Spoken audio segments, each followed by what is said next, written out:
Kami dari kelompok 1 ingin mempresentasikan materi kami yang berjudul penyalahgunaan keadaan dan klausula eksonerasi. Sebelum itu saya akan memperkenalkan, nama saya Nabila Soraya Ningsih. Saya Hikmah Aryanisa Putri. Pertama-tama saya akan menjelaskan definisi dari penyalahgunaan keadaan.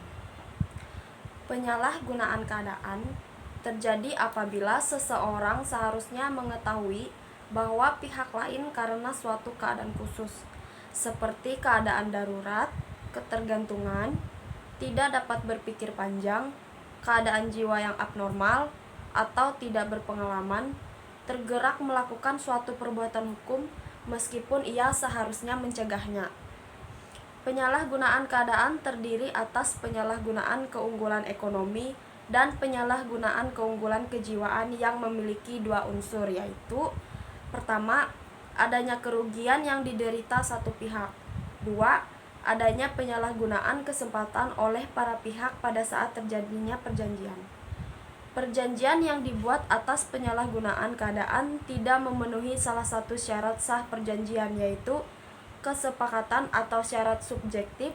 Akibatnya, perjanjian dapat dibatalkan. Penilaian ada tidaknya penyalahgunaan keadaan harus dilakukan secara kasuistis. Berhubung hingga saat ini belum terdapat peraturan perundang-undangan yang secara limitatif menyebutkan kriteria penyalahgunaan keadaan, oleh karena itu, maka terhadap setiap kasus harus dilihat secara objektif, rasional mengenai situasi dan kondisi pada saat ditutupnya perjanjian dan formulasi prestasi maupun kontraprestasi pada perjanjian itu sendiri. Kesimpulan adanya penyalahgunaan keadaan secara subjektif semata tanpa melihat kriteria objektif dapat menyebabkan ketidakpastian hukum yang mencederai keadilan. Di sini saya akan menjelaskan tentang klausula eksonerasi. Klausula eksonerasi ini diartikan sebagai klausula pengecualian kewajiban atau tanggung jawab dalam perjanjian. Klausula eksonerasi ini digunakan sebagai pembatasan pertanggungjawaban produsen dan merupakan salah satu syarat dalam pembuatan perjanjian baku. Klausula baku adalah setiap aturan atau ketentuan dan syarat-syarat yang telah dipersiapkan dan ditetapkan terlebih dahulu secara sepihak oleh pelaku usaha yang dituangkan dalam suatu dokumen atau perjanjian yang mengikat dan wajib dipenuhi oleh konsumen. Klausula baku, aturan sepihak yang dicantumkan dalam kwitansi, faktur atau bond, perjanjian atau dokumen lainnya dalam transaksi jual beli tidak boleh merugikan konsumen.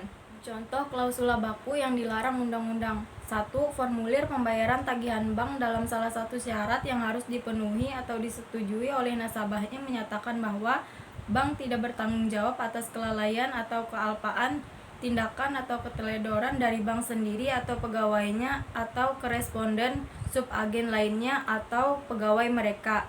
Kedua, kwitansi atau faktur pembelian barang yang menyatakan barang yang sudah dibeli tidak dapat ditukar atau dikembalikan dan barang tidak diambil dalam waktu 2 minggu dalam nota penjualan kami batalkan. Demikian akhir presentasi kami. Terima kasih untuk perhatiannya. Kurang lebihnya kami mohon maaf dan semoga materi kali ini bermanfaat untuk kita semua. Assalamualaikum warahmatullahi wabarakatuh.